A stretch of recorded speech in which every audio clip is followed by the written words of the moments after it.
What is up, everybody? I am Ant, and I am joined by my friend and co-host of the Attitude Years. Introduce yourself, my friend.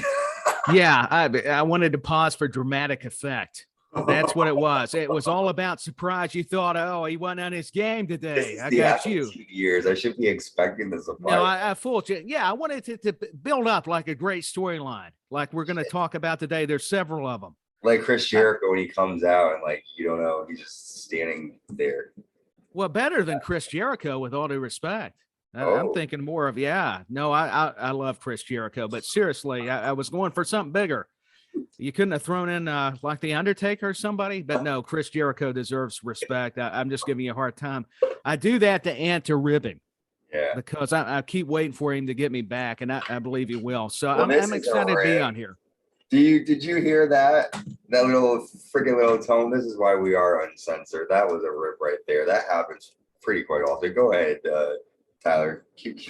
No, you interrupted me. I mean, come on. I thought we were a tag team. Are you going to turn on me? I didn't know if anyone was going to hear that or not. There was like a really loud noise. I just didn't want people to think you were getting abducted by an alien or something.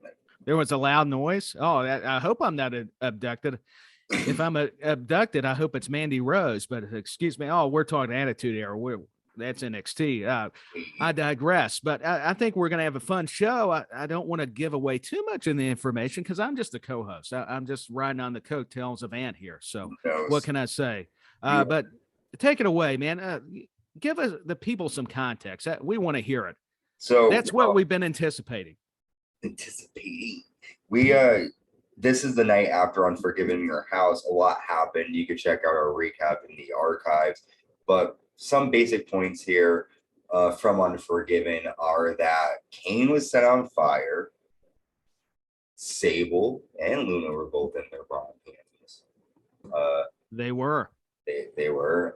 Sawyer Brown sang backup to Jeff Jarrett, and we sang along to a couple of songs, which check out in the archive if you want. I think it was great. I thought we duetted very well. We were just as good as Double J and Sawyer Brown, and we learned a lot about pop culture, not just with wrestling, but also what films we missed out on, what songs we knew or didn't know, and we came out of the closet proverbially due to me being a Backstreet Boys fan. So there you go. Yeah, we learned all about that. And you know what's so funny? Anytime, fun fact, I never got them confused when I was little because my sister was a big NSYNC fan. And so I always knew like NSYNC. But, and I knew Backstreet Boys songs too. But whenever someone says Backstreet Boys, I always think of singing, "It's tearing up my heart when not with you." But that's a classic song, though. I got to admit, your sister's not wrong. I got another confession. Boy, did I go to church Sunday, which I did. Yeah, I like NSYNC too. So I'm going to get a lot of hate mail for this, or a lot of girls like your sister agreeing. Like we finally got a guy that would concur that NSYNC is hip. It's just here we go. Taylor. I've got Anthony, Ant singing. I mean, it's uncanny. The guy just comes and he does all the singing competition for us. I mean, he's got a good voice. And again, Tyler is showing why I pay him well. It's a lie. You do pay me well, and I'm glad to take those payments. I've got to eat, and eating too much, but still. Well, speaking of eating, Steve Austin, Vince McMahon ate a steel chair to the face at Unforgiven in your house after he sort of got involved in the Dude Love Stone Cold match. Stone Cold was able to have a conspiracy on Vince McMahon, turn that around on his ass, and he was able to get the pinfall on Dude Love, but Dude Love ended up winning by disqualification. So there's a lot hitting the fan leading up to this episode of Raw, and they are live in Hampton, Virginia, coming to you on April 27th, 1998. And WCW is down the road, not too far away in Virginia. They are. The DX Army decide to take a trip down there. We see Triple H, X-Pac, New Age Outlaws, and China all dressed up in military gear, looking silly. And Triple H basically says, "We have seen the enemy and they are near. We will go down there and blow them all out of the water." This mission starts at the Norfolk Scope for WCW. He does the Southern voice. And we will come back here to Hampton for Raw afterwards. And then they get on the military car, which it's not really a military car, isn't it? Like a fucking type of car are those called? Like a that's disappointing. I thought that was an actual military vehicle. You're telling me it's not? I know what I thought it was. I just don't know what it's called. What And how dare you all make fun of Southern people, even though I was fan and watching. Yeah, Jim Ross, for crying out loud. Come on. Try to say WCW, but not like in your voice, but say it the way that Triple H said it. Because I know you don't say it like you don't say WCW. You say WCW. When he was like WCW, he was he exaggerated our accent. See, you get like the actors in Hollywood tend to do. Yeah, WCW. Yeah. I mean, yeah. How dare Triple H? He's only leading creative now for WWE. How dare he do that? I actually enjoyed it. I'm just giving everybody a hard time. Take a chill pill or something. Yeah, I think Triple H is going to get, what's it called? Canceled. That's what people call it nowadays. To get canceled for all this. Well, I doubt it. Have you seen Raw and SmackDown lately? I don't think he's going to get canceled. Please, I hope not. What did you think of this? I mean, this is the first time we saw DX in the DX army, so to say. So, I mean, nowadays we've seen it, so we know, but try to think back to the first time you saw this. What'd you think? Did you think, oh shit, they're going to invade WCW? Because I sure did. No, as a kid watching this back, I thought for sure we were going to get D-Generation X invading and actually entering the building, showing up on a segment of WCW Monday Night Nitro from the Scope in Norfolk, or coming to Hampton, Virginia, just down the road for Raw. Maybe WCW was going to invade Raw. So there was a lot of what ifs that made you really compelled to watch the Monday Night Wars. This was what made the competition in wrestling so great during this era. Yeah, definitely 100%. And we're just left with that. There's really not much to follow. It's just that the DX Army is going to go try to take over the enemy, go to their turf. And we start with our first match of the night on Raw, where we have the team of Ken Shamrock and Owen Hart taking on the Intercontinental Champion The Rock and the World's Strongest Man Mark Henry with D'Lo Brown and Kama. Now, important thing to remember before the match last night at Unforgiven in Your House, Triple H had defeated Owen Hart after X-Pac came. Why do you call him X-Pac? After X-Pac came in. Because he's too good. He deserves an ass. No, I'm just kidding. X-Pac. It sounds like it's like a fucking like it's some kind of like disease. X-Pac. So X-Pac came in and nails Owen Hart with fire extinguisher, and he loses Triple H. And then he leaves the ring saying, "Enough is enough. I'm tired of this bullshit." And we're all kind of left wondering, like, okay, maybe he's pissed. But we find out that, yeah, he really is pissed, because the match starts and Owen nails a low blow to Ken Shamrock and then a spinning heel kick. That's when Henry then nails a splash, and Owen puts Ken Shamrock's ankle in a steel chair, and he jumps on the chair twice. Steve Blackman runs down. However, the Nation of Domination take him out. Owen applies a sharpshooter on Ken Shamrock after stomping on that chair. I mean, God. Farouk then runs out. It was brutal. Really bad. And then they take out Farouk as well. Owen continues to apply the sharpshooter for a good 5 minutes after this, it seems like. And then Owen then starts to bleed from his mouth because he starts to bite at Ken Shamrock's ear. Owen Hart is doing a lot right now. What'd you think of this? I mean, because I didn't expect this coming from Owen Hart. We know that he would go after his own brother, so that's not surprising. But the assault that he gave Ken Shamrock and then biting his ear, what'd you think of that? I thought he was related to Mike Tyson for a little bit, because Mike Tyson did show up in this era, so it makes sense. Actually, it segues. But Owen Hart, he was tired of it. I mean, DX had pushed him over the edge, pardon the pun, to the wrestler, the great rated R superstar himself. But hey, Ken Shamrock, he is a dangerous man for a reason, but Owen Hart was even tired of him. So this was a way to kind of position Owen with a great faction. I thought the Nation of Domination, when you did have Farouk in it, this just added a important element to I think a very talented, ultra talented at that group. So I was fine with it because it added a spontaneity, if you will. And yeah, seeing Owen bleeding and biting that ear, like you aforementioned, was very astonishing and surprising. But I was all about it. Yeah, man. All about the new Owen Hart. And I think maybe we'll find out, why. But right now, we just are left with him just leaving, and then we come back and we go to the Love Shack with Dude Love, and he has some two women. They're dancing in bikinis, and I love this segment. yes, and Dude Love says it was a bigger night than Woodstock. By the end of the evening, Dude Love could appreciate and understand why these people love Stone Cold Steve Austin, because Stone Cold is a tough cookie.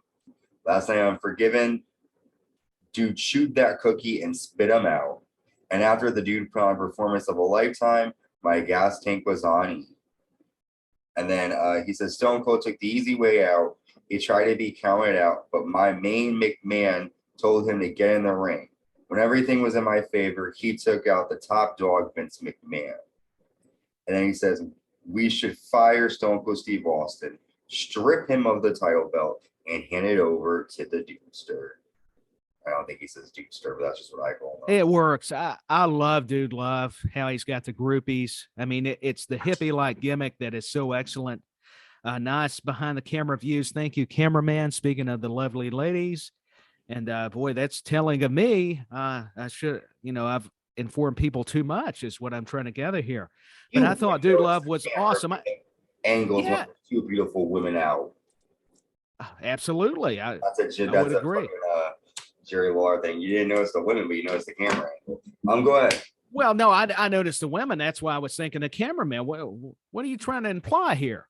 Come on, this ain't a Judge Judy show. This is an Attitude Era. I'm trying to do a whole entire let me just do a whole little shit thing here. It's not working. But sorry, go ahead, take over. Back to Dude Love. No, leave it to the host here. I'm trying to get a point across. No, I'm kidding with him. I love Ant. But anyways, yeah, Dude Love. I mean, Mick Foley. It's a testament to the man's versatility, how he reinvented himself here, being very serious and professional, if I can, for a few minutes, anyways. And I like how he was alluding to McMahon as his main man and everything. It just added another dimension to the program. So I loved everything about Dude Love. And you said it was bigger than Woodstock. I can actually believe that. I do too. I mean, listen, Dude Love is bigger than the Doors. He's bigger than the Grateful Dead. He's bigger than Jefferson Airplane. I mean, that is really taken off to some new heights. If you can say that you're greater than those neglected classic bands, but I have faith in Mick Foley, especially not just Mick Foley, but Dude Love. And Jimi Hendrix. We didn't even talk about him because Dude Love blows him out of the park. But yeah, Jimi Hendrix too. I mean, this guy, talk about hits, talk about, Jeff Jarrett's Grammy Award winning nominations. I mean, I think Dude Love's given him a lot of competition. Dude Love is like the first sort of rock star that the ladies love. But anyways, I did like this version of Mick Foley because again, it was different. It wasn't normal. And I did like how he said, I respect Stone Cold, but he took the easy way out. He tried to get counted out. We know that's not what happened, but of course, Dude Love has to spin it. But we're going to take absolutely. Go ahead, my friend. We're going to take a quick break. When we come back, we're going to talk more about what's happening with WCW. DX is going to go to Norfolk Scope, and a lot more picks up on this week's edition of Raw's War. Stay tuned to the Attitude Era. We'll be right back.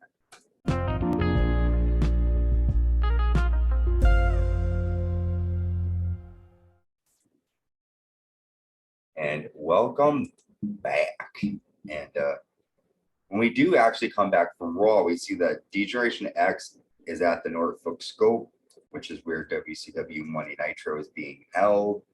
And he's basically like asking fans, does WCW suck? Like he's pretty much just riling up WCW and he says, we're firing the first shot at WCW tonight. And then they're walking around asking the fans in the crowd, do you think WCW sucks? Do you think they're good? Elaine says yes. And she says basically that DX rocks. So there's just a lot of just like silly ways to get. Oh, there is. It's funny that like they do have the fans out there shit talking WCW. I know it. How awful is that? I mean, probably fans that were there for that show, or at least outside knowing it was WCW, because they were hot at the time. This is when Eric Bischoff, I mean, that 83 weeks, that's why he's got a podcast, for crying out loud. But speaking of Bischoff, the way that Triple H was saying, asking that question, to your point, asking the people that were at the arena there, that if you think Eric Bischoff sucks, I'm kind of paraphrasing that. I mean, Raw was actually centered around this DX invasion of D-Generation X. And hey, with all due respect to Eazy-E, he was it was competition. He was throwing the insults out too. So this is WWF. Then we know it as WWE. Now it was their response to all of the cheap shots that Bischoff was saying, giving away finishes. I think Foley won the title. Maybe getting ahead of myself. This may be before that. I can't recall. You'll have to help me out, Ant. But no, you're right. Very fascinating time. That, because that happens in January '99. And everybody switches the channel. Yeah, they fucked themselves over big time. They did, and I'm sure if Bischoff and WCW could have a lot to do over, they would. But hey, it's easy to say that now. At the time, I can admire his. Being that brass, I guess, would be a proper word to go against Vince. But in the end, I think the difference was that this has been well documented that WWE had been more of the wrestling company that produced great television, where Turner was the television company producing the wrestling product. Yeah, there's a lot of backstage stuff. Turner's, control of CNN. TNT, TBS, all these different things. And they don't want wrestling. I mean, that's been told by a lot of people that were there, that were evident, even going back before it became Turner owned. And especially when Ted Turner took over, even though he was a supporter of wrestling, he had a lot of people within his own system there at Turner, as you spoke about, that were totally adamant and against anything to do or related with pro wrestling. Yeah. It was a strange time. That's why it's so great to talk about. Very interesting. This match is interesting. It's the number one contenders for the tag team titles. The Headbangers taking on the newly formed team. Blah, blah, blah, blah, blah, blah. The newly formed team. I understood what you were talking about. It's okay. Thank you, sir. Of Terry Funk and Scorpio. And before the match starts, we see Vince McMahon, Pat Patterson, and Gerald Brisco arrive to the arena. And Terry Funk lands a cool moonsault to everyone outside. And there's just a lot of not crazy action, but there's a lot going on. The match ends in a double DQ after both teams brawl with one another, and then the teams fight outside. So there's really no number one contender right now. What did you think of this tag match? Really random pairing. I felt like it was kind of thrown in there. Random's a good way to put it. But to see Terry Funk execute the moonsault, then Scorpio, Too Cold Scorpio, hit another move off the top rope, complimented the team. I mean, what can I say? Between Terry Funk and Too Cold Scorpio, they made a good team. And I thought Mosh and Thrash, the Headbangers, were a cool dynamic themselves as a team. Whenever the two wrestled, very unorthodox, were both the tag teams, is a good term to describe each of them. But I thought for what it was had its entertaining spots, like those two high risk maneuvers. But other than that, it wasn't overall just a great match, made you want to watch, but it still captivated you enough to where, oh, Terry Funk's so crazy, he'll do anything. I mean, that's one thing everybody can expect from a Hall of Fame, a legend like Terry Funk. I mean, the guy's unpredictable. Yeah. Terry Funk, like I'm looking at pictures right now. He just the way he flipped, like he's just amazing. The things that how did he not get injured more? I'm sure he did throughout his career, but you wonder about a lot of those men and women. How did they not get more injuries and more careers shortened? Just doing all these athletic feats that you would think, and he's my still gosh, alive. Look at I know he's still living. He's had some health issues, Yeah. but he's still living. Yeah. Good Lord. Well, all right. We then see DX again at the Norfolk Scope, and they're yelling to let my people go. You know, his clique member. Very nice. Very I always like that song. Why not pick it? Let my people go, because they were sticking it to WCW and maybe some wrestlers that wanted to sign, because that was a pretty common thread or theme, so to speak. A lot of wrestlers were jumping back and forth, or contracts were running out, similar to what we're hearing about today, but it was even more intense back then. We then get the I love these like WWF rewinds. Holy frick. I do too. Can I say something? This is kind of, yeah, it is actually related, because I'm covering 2001 and Attitude Era stuff down the line. And Tyler, you still will be here with me for this. We will be doing this, man. And a couple, when we're covering, I will. I'm gonna say, do you remember that day? I'm going back for some reason, and I'm one of those weirdos that likes to look at old commercials. I don't know why. It brings me nostalgia. I like to see like commercials. You said it. It makes us have fond memories. Yeah, so I was looking, because they don't have any Sunday Night Heats from like 01, 2000 on Peacock right now. So I found a Sunday Night Heat that was right before, I think, WrestleMania 17, and just very cool. Like, it's on YouTube, so you can check it out yourself if you want to, or anyone listening. But it's just it's just bringing me back to that time, and this was just like the attention to detail and how important they made WWE be at the time. I'm starting to feel like it's happening again now, where it's turning into must watch. But like, anyways, but yeah. So we go to the No, you made sense. I think what you were speaking of is that you expect something good to happen. Yeah. I mean, they were paying so much attention to that detail you were mentioning previously, that as a viewer or as a fan, even in the crowd, no matter what the arena, now doing stadiums, of course they did it back then too, but it's a very big ordeal. You want something to happen that's going to make you go, hey, I want to watch next week. I want to watch the next pay-per-view or next Peacock premium live event. I need an element to draw me in, to resonate with me. And I know I overuse that word, but I was trying to search for the right terminology, and that one seems to fit here. But I'm with you, man. That's why we're a tag team. You do a great job hosting, and I totally understood what you were saying, but I'll just reconvey what my thoughts were of the great aunt, really examining, doing a lot of key analysis here. I mean, you talk about doing play-by-play, and probably, actually not probably, he's head of creative for this show. Oh, well, I got a lot of stuff in my head, so. I think it's a lot of brilliant stuff. You don't want to see what's in my head. It's a lot of dust and cobwebs. No, not at all. You got your own stuff going on too, and I'll talk about that a little later on.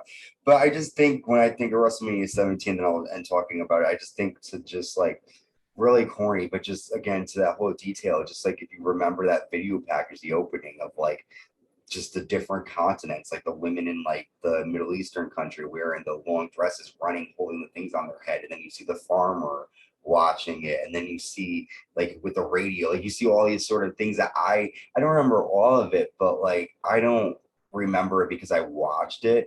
I get what you're saying. You know what I'm saying? Like, it's not like I have a memory because, okay, I saw the intro last week. I remember being 7 years old, sitting down, tuning it on, and being like, wow, this is a fucking really cool thing. And that even the fucking, I know a lot of people, My Way, Stone Cold, The Rock, that packages, but like, I like to say to Dory all the time, like, I was there, like I lived when it happened. You experienced it. Yeah. See, that's the beautiful part about these shows is you talked about the stellar, splendid video packages that WWE does.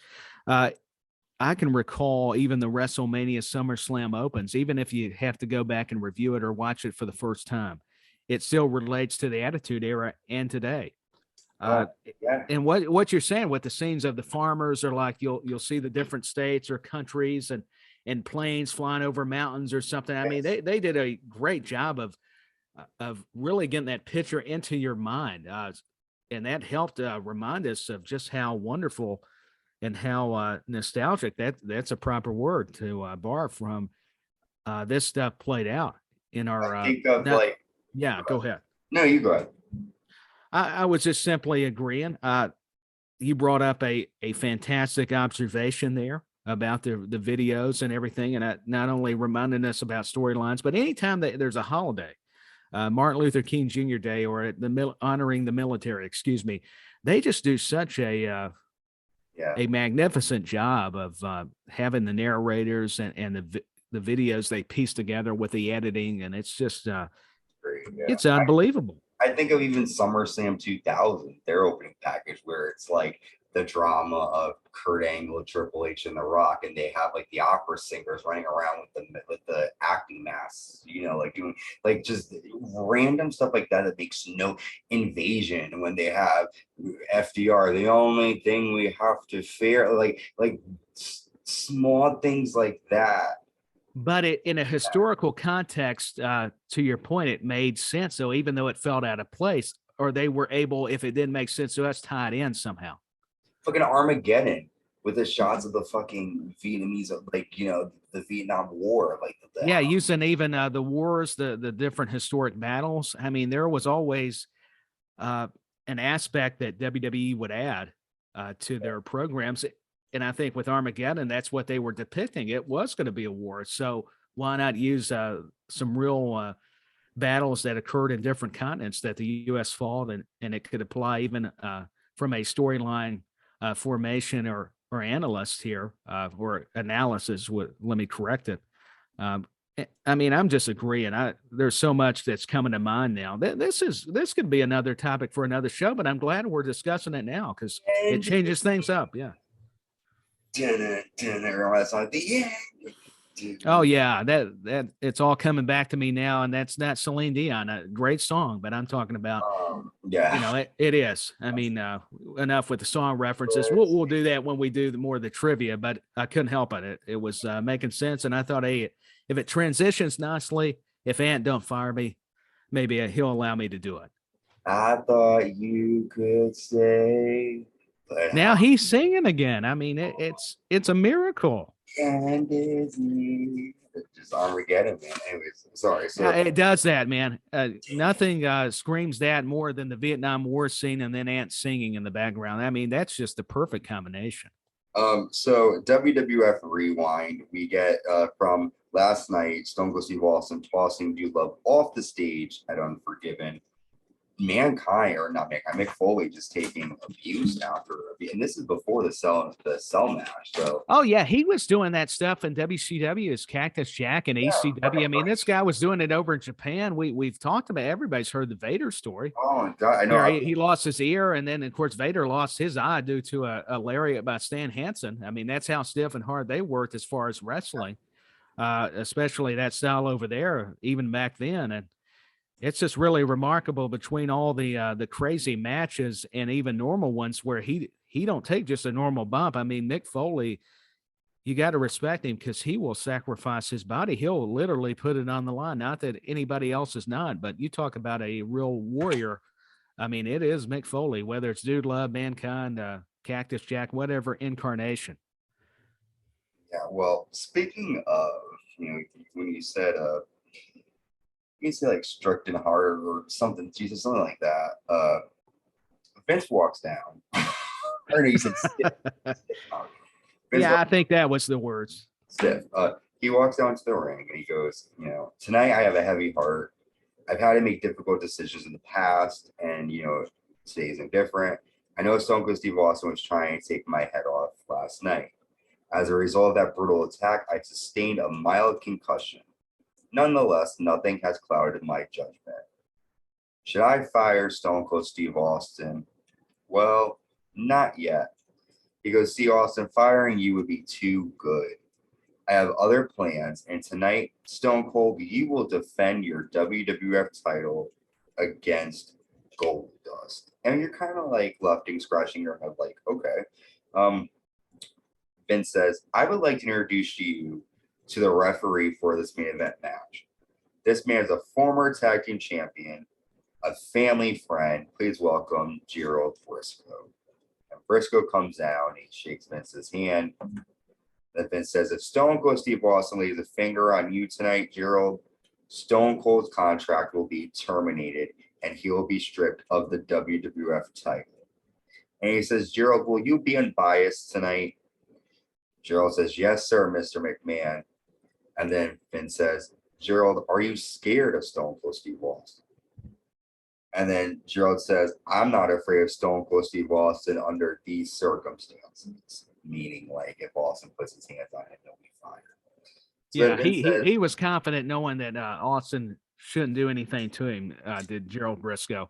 Yes. I'll tell you what, Vince McMahon was wanting sympathy here. He was trying to play to the fans, the audience, by still betraying, Stone Cold is this guy that he wants to go against everything that the company stands for, and he won't listen, he won't follow orders, but yet Vince is conniving and always figuring out and trying to attempt to find in those ways to really screw over Stone Cold Steve Austin. So I thought it was always every moment concerning this storyline just made you feel that much more engaged into what's going to happen next. And he even goes on to say, like, Austin, anyone would be a better champion than the champion we have now. So he's picking Goldust just because anyone would be better. And we see Stone Cold snapping backstage. But again, you're right. Like, every moment with Austin as champion, he's constantly like having to look behind his back, having to wonder what Vince is going to throw at him. And this is just another night where Vince. Right. And I love seeing Stone Cold Steve Austin fired up and intense, and him and McMahon, having their words or having confrontations. I wanted to say conversations. They had those too, and then have their matches. So it all was made for just must-see television. Sure was. We then see the DX tank. That's what it is. It's a tank. I didn't know how to describe what they were driving earlier. It's not a Hummer. It's a tank. He's driving. That's what it is? Yes, sir. A tank to the arena, which is Norfolk Scope. But the garage doors start to close, and they start knocking on the door, and then they start to trash talk Eric Bischoff. Again, more comedy from DX, and this is just making the fans love them more. What I found interesting about this, it's almost as if like they had to shift them, kind of like with Stone Cold. Well, yeah, kind of something where it's like you had to make them a good guy, because I mean, last night they constantly cheat to win. They're constantly screwing people over, but the fans love them. So it's like it's almost like the people want to cheer them because you would have those kind of heels or villains that they would love, like you say, to support, and this kind of endeared them to their audience. Because you had some people on, separate sides of the fence, so to speak. So if they're seeing DX going to invade and answer WCW when they're especially close to their arena where they're having Nitro and they're having Raw just down the road, it just created more of that excitement that you never knew what was going to happen. You really thought, like we were discussing before, well, DX, they're driving that tank right into Monday Night Nitro. We're going to see them on TNT and not just USA. Yes, sir. Well, speaking of USA, Tennessee Lee comes down. I don't know what that sort of segue was, but I know that Tennessee Lee is from the great state of Tennessee in the United States. Yeah, God bless him. Yeah, Tennessee. I mean, he, Robert Fuller, a great wrestler, very well known in this area and down in Alabama and all around the wrestling territories, and especially here in the WWF. But yeah, Tennessee's a great name. I thought it was brilliant. I'm partial. Little cool side story here. I'm watching Elvis, the movie. I had to pause it. Oh, cool.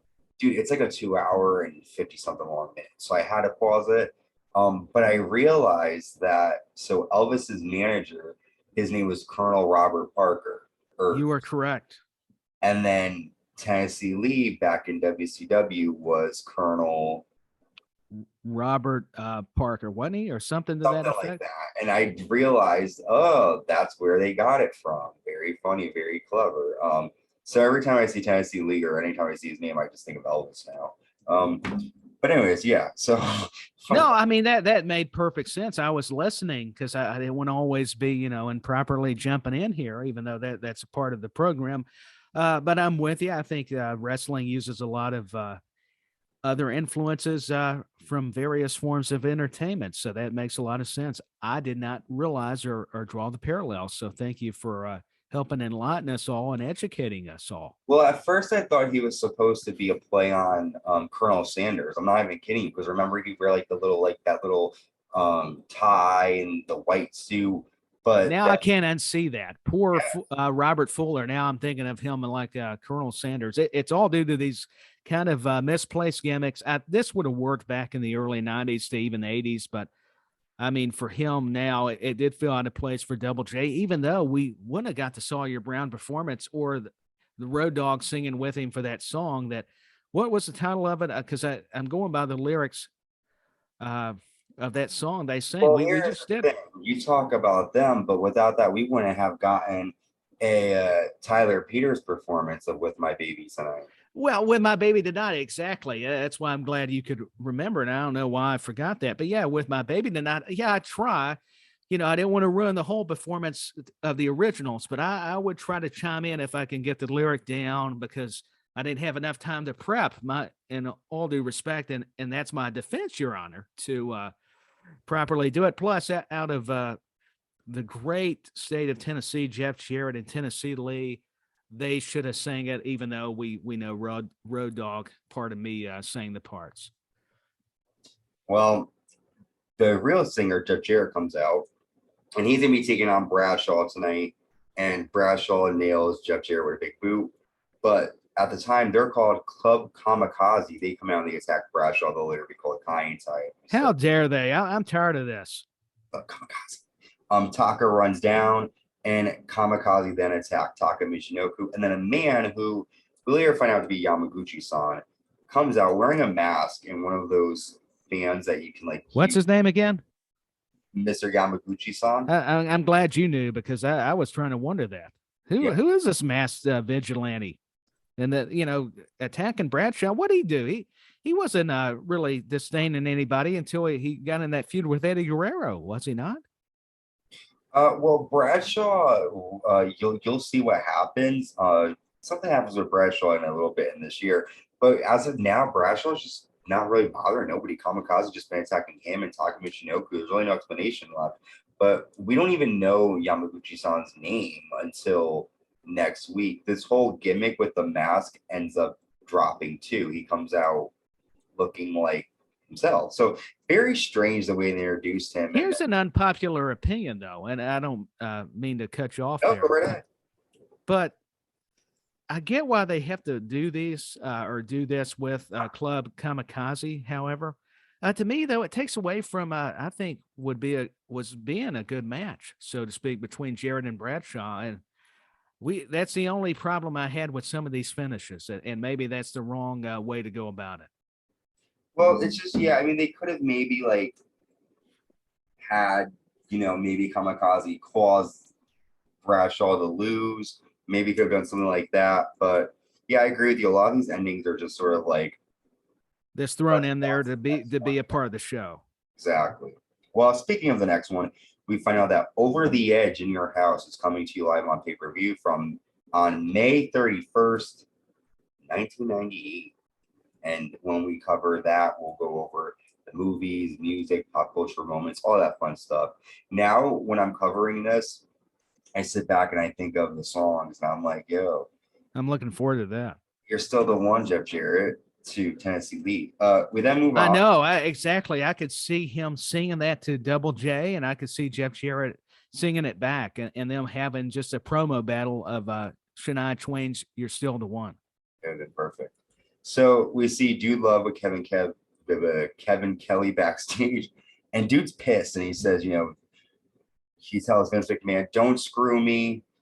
There should be no discussion. I should be number one contender." And then, Vince McMahon shows up and he says, "Get off camera, get off the camera." He's pissed. So yeah, dude, this moment is supposed to be kind of like not supposed to happen. Vince McMahon's, trying to act like he's not involved in what's happening in Stone Cold, and Correct. Love's pissed, and it's just one of those moments that's supposed to be caught on camera. What do you think?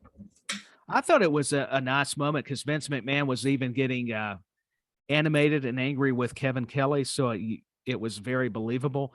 Dude Love, he could always turn it up if he needed to. If he was mad, angry, I was going to tease and say he just needed the groupies. I think that would have helped him, but I get it because there was still this issue with Austin, and you had McMahon right in there with it. I mean, and of course, Brisco and Patterson. Brisco, you talked about it being the special guest referee.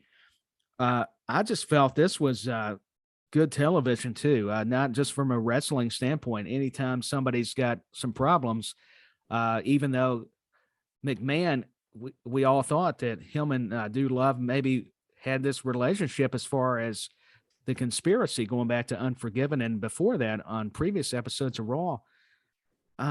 But Foley was mad. His character of Dude Love was upset with Mr. McMahon. So I thought it was very well executed. Fuck you, Vince, in his mind. So yeah, absolutely. Screw you, Vince, even though I need some of that money. Thanks. Yes.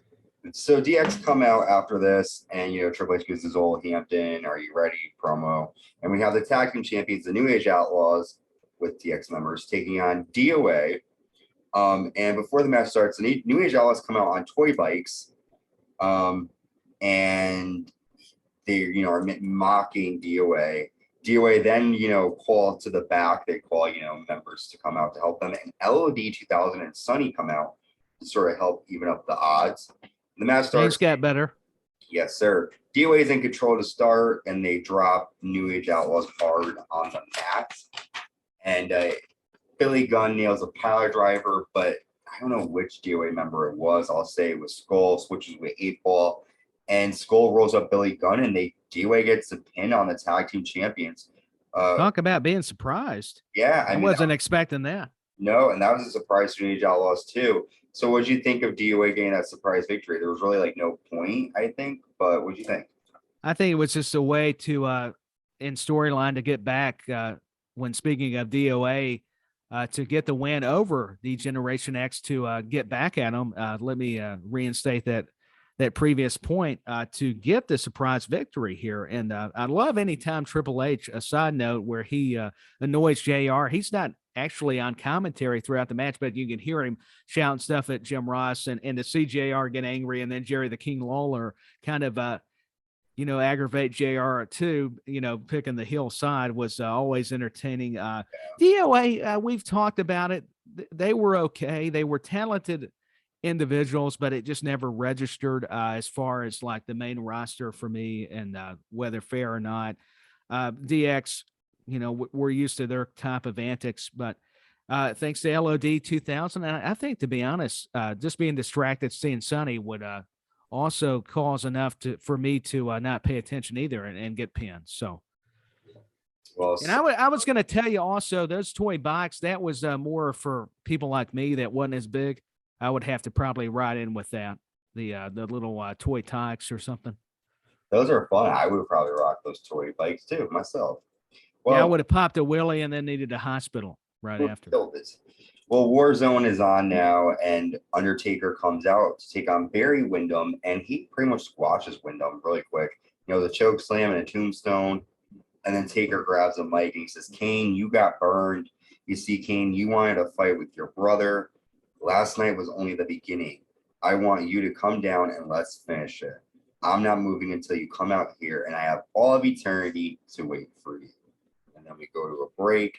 We get the Castrol GTX Slam of the week, which is the Undertaker leaping over the fire onto Kane and Vader at Unforgiven.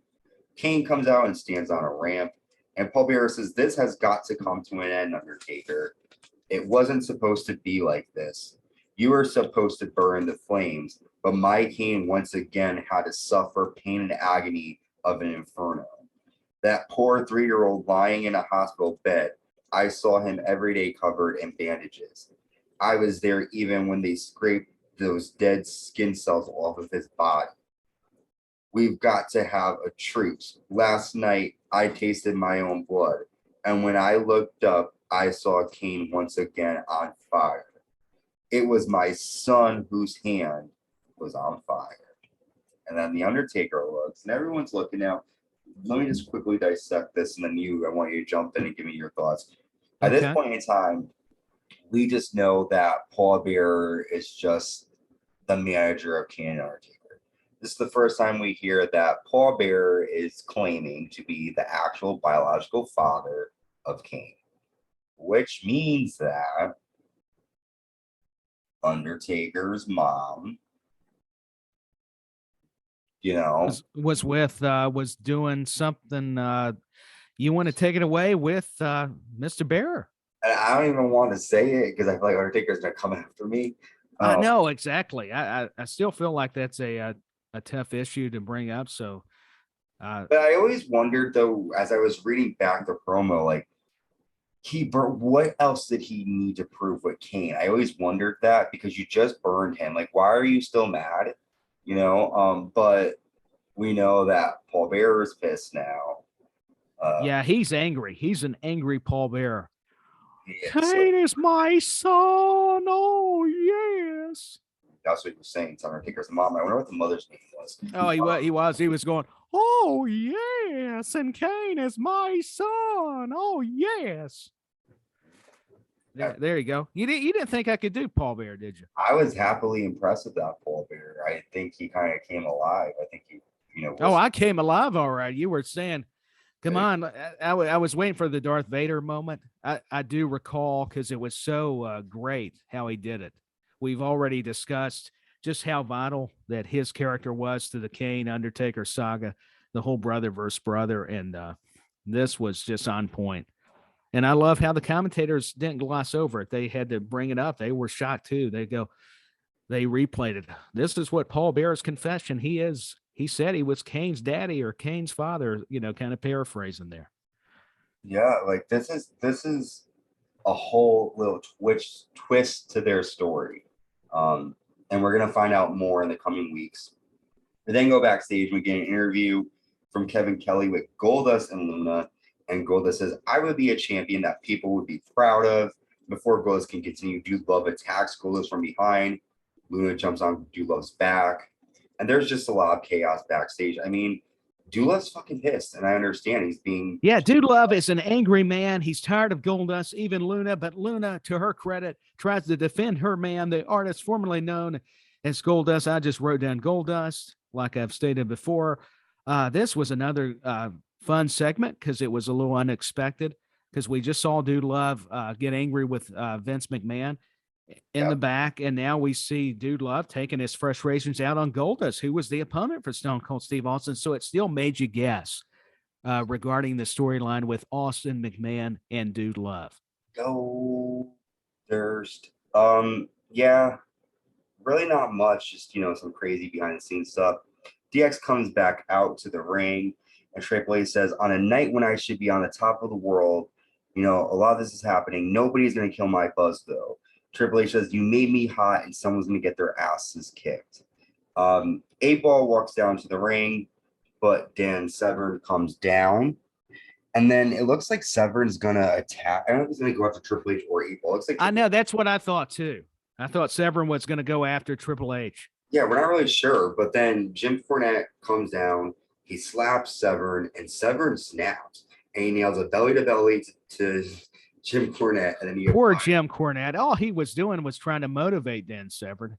Sure, and then he applies a choke, and Cornette's done. I know you're a big Cornette fan. Double cheeseburger, double onion. Yeah, the I don't get is they're just. I don't know if that was the right order. I've got to work on the Cornette impersonation. But. Yeah, I gotta know what he eats. My question though with this whole DX thing is they're just sort of throwing them where everybody at this point. They went from DOA to head. Who was it? Yeah, it was DOA, and now DOA. Yeah. Now Dan Severn's jumping in the mix. Like, what's happening here? A lot of strange things going on. I think it changes up and it adds some more excitement. Is why I think Dan Severn, and it was unexpected. You didn't think Cornette was going to even slap him. You thought originally, to your point, that, hey, we're going to see Dan Severn attack Triple H the game, and then all of a sudden, after that slap, it infuriated Dan Severn. The natural reaction, Cornette, he takes him, does that arm bar into the submission, and the officials have to plead with him to let go. So I think it just adds to the creative dimensions of this Attitude Era. Cornette's thinking to himself, shit, I should have never brought him in. I know. And Cornette's thinking, oh no. He's like, I should have stayed in the back.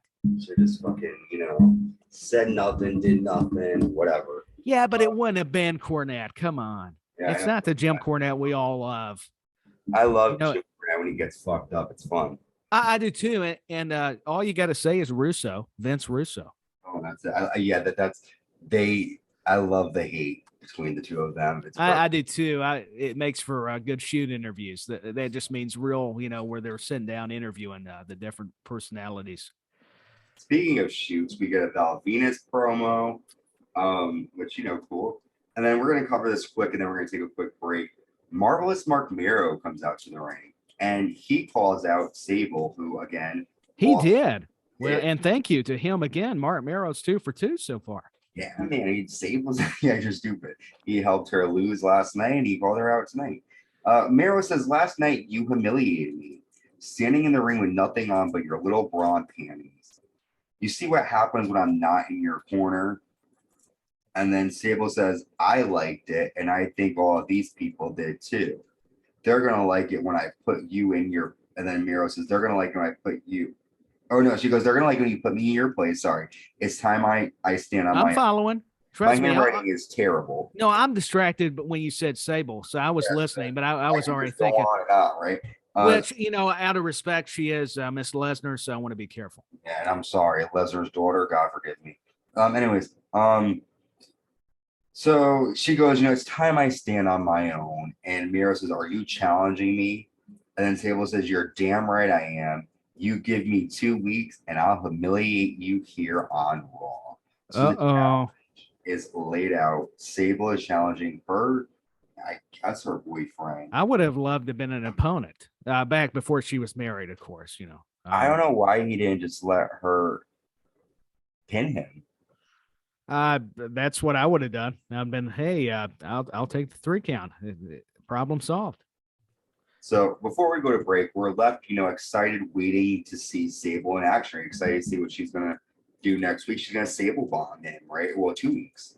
I think so. Boy, I'm very intrigued. I told you I'm already on Dream Street with Sable, and I'm talking about. I've already said too much. Let's. I better quickly take it over because this one's going to start huffing over Sable. We'll be right back, and we're going to cover the main event: Austin versus Goldust. Stay with us.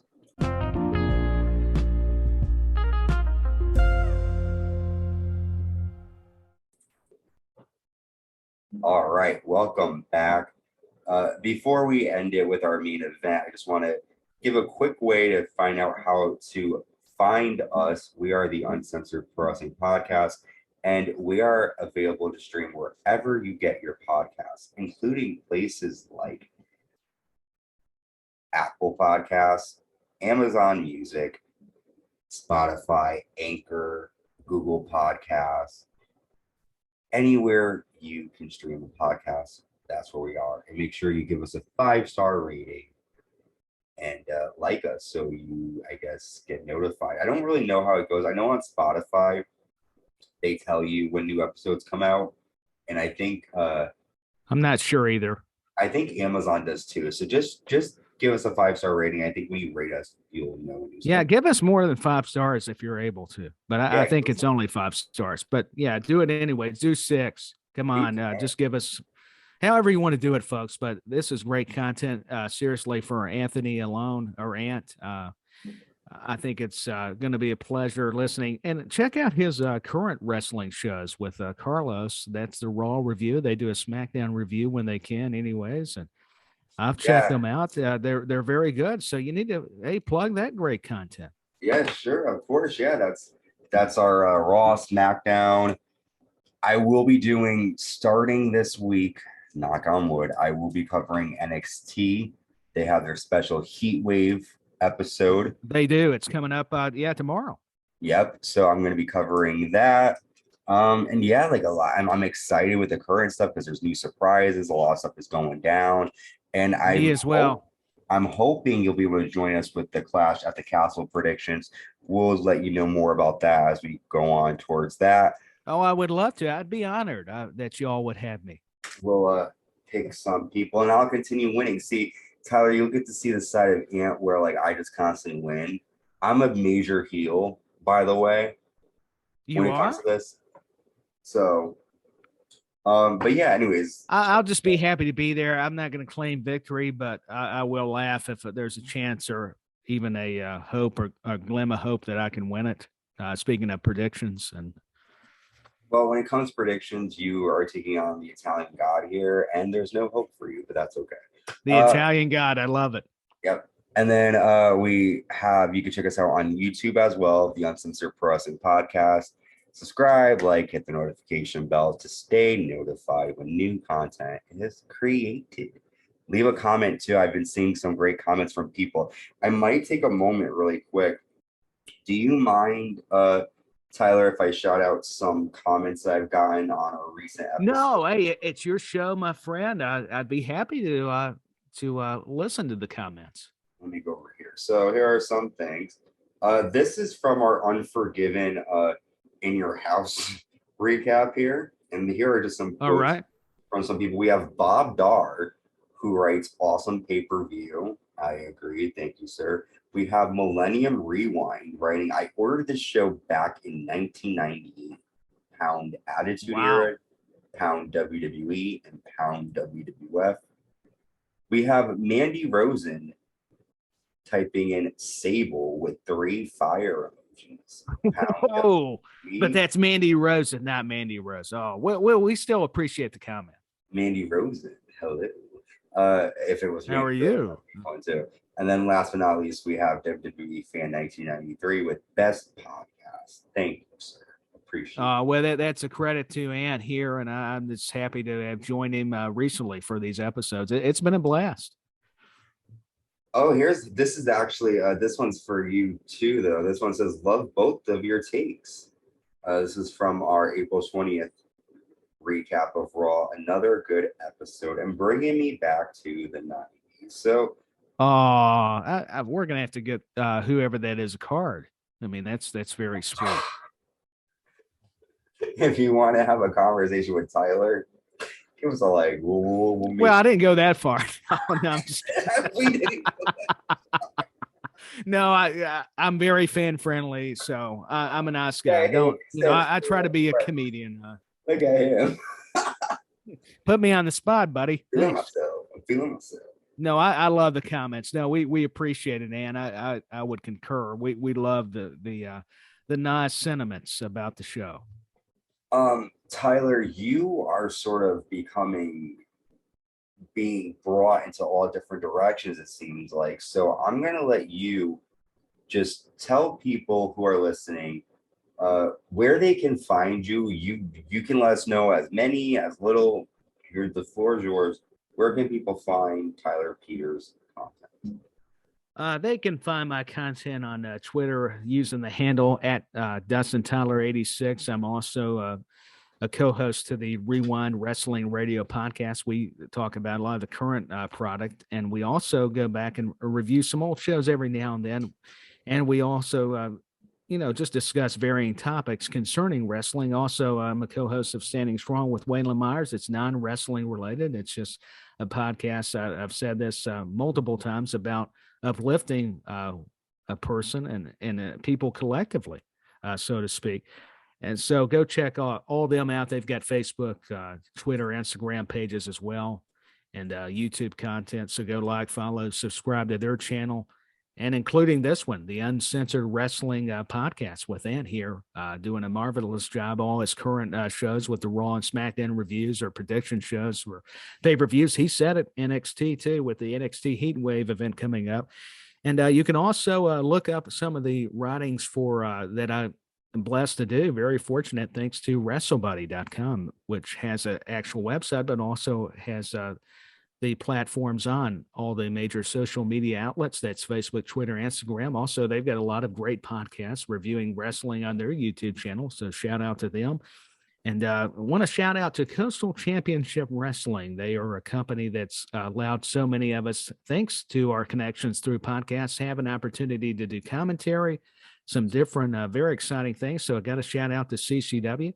They've got a great YouTube channel. That's Coastal Championship Wrestling. Go check them out. They've got a lot of, they featured, a lot of AEW, WWE, and NWA stars, and have a good variety. So I don't want to take up too much of the time here. Quick question for you. Does CCW travel? Do they do like how would you be able, like, I'm from Connecticut, right? So like would I know you're not in Connecticut, so, and I know obviously you did.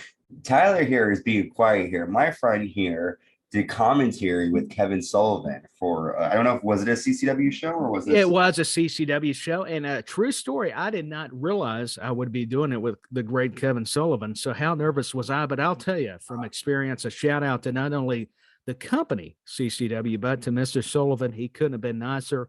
I tried to sit beside that learning tree. I'll tell you. I wonder if quite an honor. Brought up Brian Pillman at all.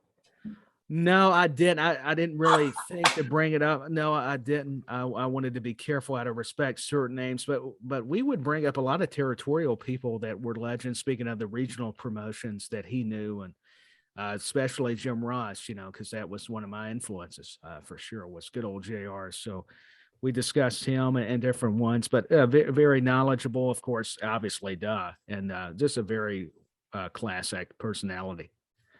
So how do you find out where they're coming? Like, is there?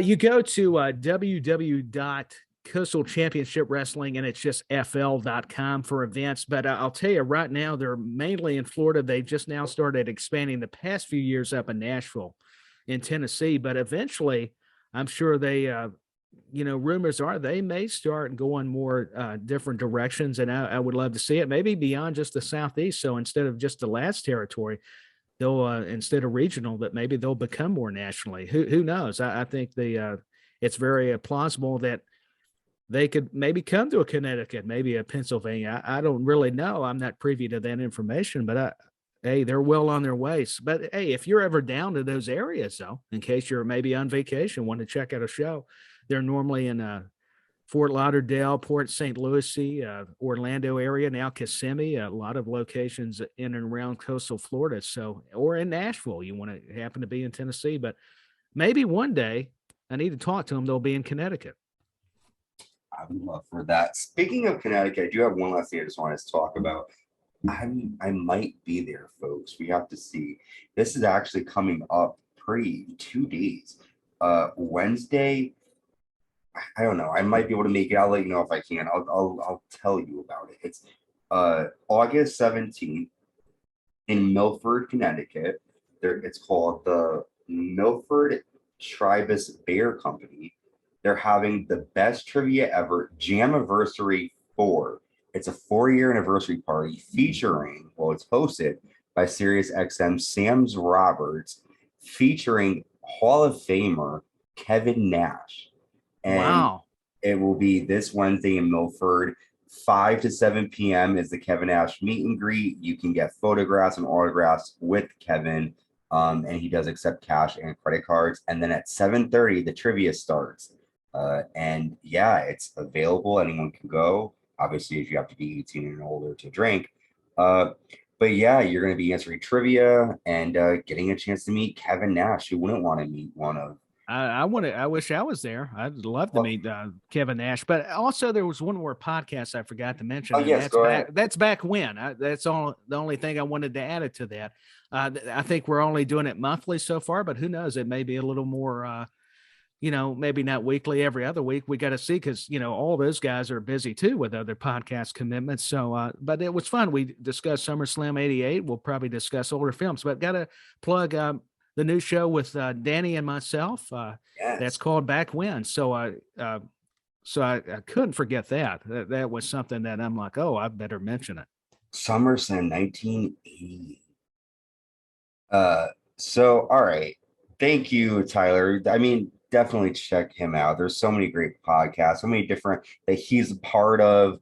That thank you. Like he said, like the whole I call it mental health, the podcast that you do with Waylon, I think is very important, just because a lot of people Especially when you think of wrestling, a lot of wrestlers deal with mental health. Everybody deals Oh, with they mental do. It's a recurring theme that a lot of people have to deal with, and that's what's great about Waylon's show. He's had a lot of actors and actresses that also have dealt with it, and various celebrities, along with just everyday people. Not that celebrities don't have those same issues, so it's very relatable. So he'll appreciate that, and a shout out to Waylon.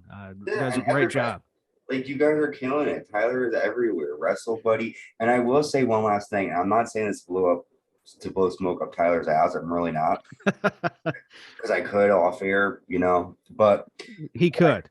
what I did like was again the attention to detail to like your writing. When you say you write, people think, oh, okay, he wrote. No, he's doing like fucking almost like Wikipedia pages when it comes. You know what I'm saying? Like you're not doing like you're the detail and the outline, and you're getting, if it's going to be a biography on Rhea Ripley, or yeah, it was Rhea Ripley. You're getting a biography on Mhm. Rhea Ripley. Like you're not going to get like when she comes. You get before WWE. Mae Young Classic pictures, like it's I think a good source that I would use. So, and that's Oh, well, coming thank from you.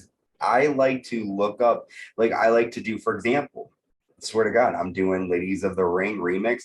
I'll probably go to Tyler's article on Rhea and sort of look through that and cipher the matches to highlight her career, because that was a good, sort of thing. I like to go somewhere where I don't have to go to different pages to find Yeah, you've information. just got a reference where it at least has what you're looking for. But that's a respect to a lot of other articles too, and info that's out there that I wanted to credit for definitely the big assist. But I appreciate it. That means a lot. The kind words, and I would be honored if you used it. But if not, if you wanted to use somebody else, it wouldn't hurt my feelings either. I would understand. But I appreciate the kind compliments. Well, speaking of feelings being hurt, we have the WWF title on the line with the guest referee Gerald Brisco. I Uh, thought he was going to be fair. huh, Tyler, Gerald Brisco being fair, he's a car salesman. Yeah, but he's also a car salesman who won the NWA championship, or at least was an NWA tag team champion, I believe. Oh, oh, well, maybe maybe that. Listen, your take. Goldust with Luna is taking on the WWF champion Stone Cold Steve Austin, and Austin attacks Goldust to start. Goldust lands a bulldog, gets 2 count, and then Vince McMahon is at ringside, and he has the timekeeper's bell. Goldust sends Stone Cold into the ring steps, and then Goldust nails a low blow to Stone Cold. Stone Cold hits a stunner, and Briscoe pretends that there's something in his eye he can't see. And then Dude Love runs down to the ring. He attacks Stone Cold. However, Austin's able to backdrop Dude Love to the outside. Vince then goes to hit Stone Cold with a title belt, but he accidentally nails Gerald Brisco, who is left bleeding, and Raw goes off the air. So, poor Brisco, man. He should have just stayed trying to sell Yeah, cars. I feel sorry for him. I mean, the guy had some in his eye. Now he gets nailed by one of his best friends and Mr. McMahon with the Yeah, I title feel belt. sorry for that too. Anyone that has to be nailed by Mr. McMahon, especially his friend. I know it. You said it. I thought this was a good match. I mean, if you look back to their rivalry in WCW prior to both Stone Cold Steve Austin and Goldust, who is Dustin Rhodes, the natural Dustin Rhodes, that is appearing and really getting a resurgence in their careers respectively here during the Attitude Era, the WWE.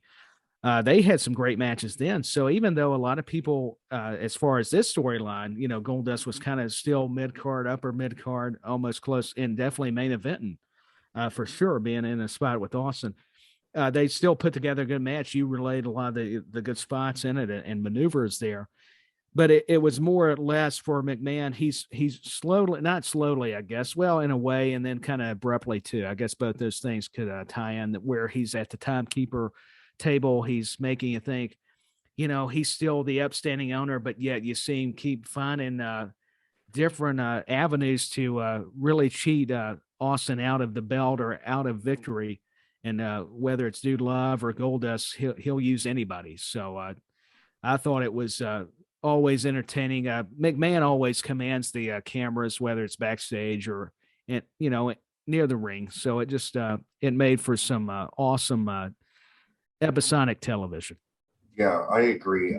Again, there's so many characters at the time, and a lot of wrestlers that reflect on the Attitude Era just always talk about how like every wrestler had a character and a purpose, and each wrestler was like, like the Beatles, right?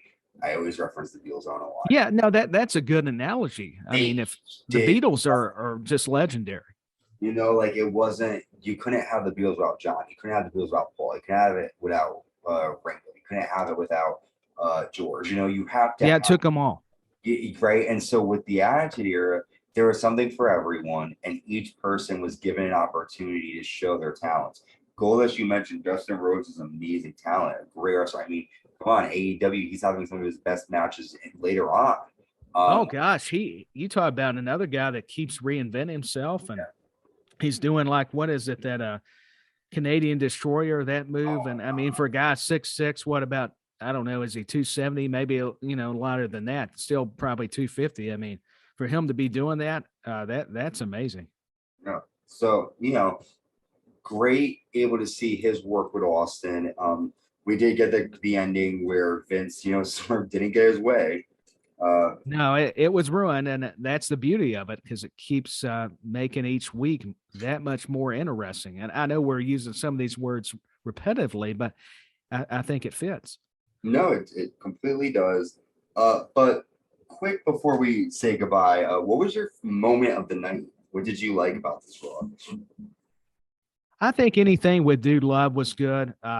We could say the Undertaker, Kane, Paul Bearer, that was a big deal, saying the father and everything. Well, claiming, not claiming, admitting that he was Kane's father. But I think it was this main event, and just still, I go back to McMahon and Austin. There was a lot of good stuff on this show. Cornette, Dan Severn attacking him was interesting. Of course, we teased, but there's some truth about the Sable segments, and DX invading Nitro. That was still probably my favorite thing too. It would come down to the DX invasion of WCW and McMahon, trying to outsmart Austin, but in the end, it was Austin outsmarting him and Brisco, and then Dude Love, the whole interaction there. Yeah, listen, there's a lot of stuff happened. For me, my favorite was this whole DX stuff. Just because like it's so stupid but so funny. It is, but that's the thing, it made you laugh. Yeah, and I feel like again, like you just mentioned, like bombshell after bombshell. And the best thing about it is that this is a 2-hour show, and look at what happened within that 2 hours. Like, this is what we need to see more of. I think that's been the argument why Raw just needs to be 2 hours, because you really don't need 3. Yeah, I agree. So that is it for our episode of Raw. I mean, we covered it all. That's everything? That's it. That's all that happened. Surprisingly, there's a lot that happened, but I'm excited to go watch and review the next one. Yes, our new episode will be dropping on this Thursday, August 18th, and we're going to be covering Raw's War from May 4th, 1998 in Richmond, Virginia. And shit's going to hit the fan, my friend. Yeah, they're still doing the tour of Virginia. How neat is that? They stay kind of within that area. Richmond's probably just a few hours from Hampton. And what's funny is after this fun fact, after Virginia to time hop, they end up going to Maryland. So they're staying in that sort of kind of the mid-Atlantic area. Yeah, it's still kind of northeast, but kind of Virginia is kind of borderline too with the South. So you kind of got a mid-Atlantic, I guess you would call it. Yeah, so region. A lot's picking up over the edge in your house. All kinds of crazy cool stuff is going on. But with that, we are going to leave you. I want you all to stay safe. Have, a good couple. Me too. Be careful out there. Yeah, it's a crazy world. And we'll see you, and we'll be talking to you in 2 days on this Thursday. I mean, a lot's going to happen. Looking forward to it. Yeah. Quick question for you. All right. Before, this is not really out here stuff, but I do have a question for you regarding the current stuff. And we'll get to this again on Thursday afterwards. But what's going on with that car accident on Raw? What do you think what's happening there. I know a lot of people are saying it could have been Dexter Lumis, spoiler or whatever. I don't know, man. That was seeing this segment from this past week of Raw, like currently, and then going back to the Attitude Era, I was smiling. I was like, wow. It was reminiscent. You know, to be fair, I didn't get to watch it. I heard about it. It definitely, you know, was where Loomis appearing. I think, though, I'm like anybody. I'm still guessing it could be another return, but yeah, and everything, or it could just be a swerve. Somebody that's already been on the roster just needs to be repackaged, or this is a good way to elevate them or kind of establish them in a newer light. So there's a lot of what ifs there. I'm like anyone else. I'm waiting to see. I'm going to try my best to watch Raw either tonight or this week. A lot of times even highlights, but it's part of it. Sometimes it gets busy covering it all, but I'm definitely very fascinated with kind of the Attitude Era parallels or comparison. But I've heard so much about it. It's weird because they were, you know, when you go back and watch it, let me know your thoughts. The way they went about it, they made it like it didn't happen. They didn't talk about it. It was shown in the background. You do see Loomis in the crowd, but the way they played off, it's like he's not supposed to be there. So the camera doesn't directly go to him. And it could just be he could be the swerve where it's somebody else. Somebody else, yeah. Yeah, it could kind of just tie in. And I think you need to keep building on it too, because every good storyline don't have to necessarily be rushed all the time. Oh, I mean, not at all. Keep us waiting. And that's what I liked about it, was that you don't know what's going on. You're sort of wanting to be like, okay, what's going to happen now? Because and it's a good way to freshen up the programming too. You could, like with Karrion Kross on SmackDown, there's still a lot to be desired there with him and Scarlett together. So you don't know whether he's targeting both McIntyre, Roman Reigns. A lot of rumors that he could be added to the match at Clash of the Castle. So who knows? A lot, man. Well, thank you for your quick take on that. Oh, no problem. I'm happy to. Even if I don't get a chance to watch it, I can still kind of just speculate. Yeah, there's a lot happening. There's even rumors, which you know, you hear it first on Uncensored Wrestling Podcast, and some rumors. It's not so saying that's true. A lot of people are speculating that Velveteen Dream might make a comeback. It's very possible. I mean, a lot of these people had a great working relationship with Triple H, from what I understand, if you believe all the reports. Would it be, talk about a surprise with all the allegations, but maybe enough time's passed, maybe if he's able to, you know, I believe in second chances. I mean, who am I to say? He was definitely a gifted performer in the ring. Just I think it was a lot of outside stuff that kind of warranted a lot of people's unrest and unease with him on a professional level, so to speak. So I don't know. He could be one of those ones that was released a while back that we could see back, even maybe back in NXT, if not the main roster. Well, thank you again, Tyler, for. I appreciate it. Hey, my thanks to you. We killed it with this whole episode. I thought we did good, and I'm doing better with each episode. I know I'm the new guy, so the listeners, or I was going to say viewers, you could view the video. I know it's not video version, but you know, be patient with me. Ant's always doing a masterful job. Oh, thank you. Well, so are you, my friend. So, all right. I'm blushing. Have a good rest couple of your days. We will see you again on Thursday with our next episode, Attitude Year's Recap. Stay safe, and we will talk to y'all soon. Bye.